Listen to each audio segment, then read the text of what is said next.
Salam Malaysia Madani.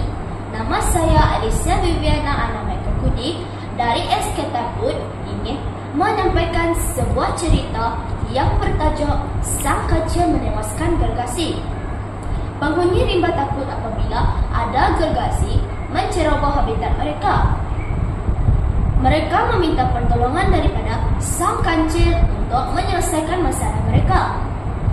Setelah mendapat akal, Sang Kancil pun berjumpa dengan gergasi itu. "Wahai gergasi, semua penghuni rimba mahu menjamu kamu bubur sagu," kata Sang Kancil. "Wah, bubur sagu pasti enak," kata gergasi.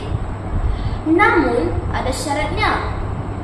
Mata kamu hendaklah ditutup ketika makan supaya lebih menikmati keenakan itu," kata Sang Kancil.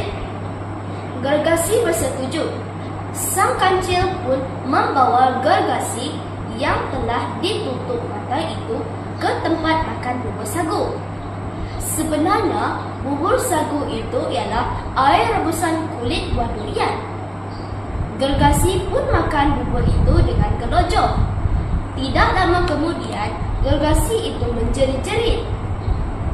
Tekak dan perut gergasi dipenuhi oleh kulit buah durian. Akhirnya, gergasi itu pun mati.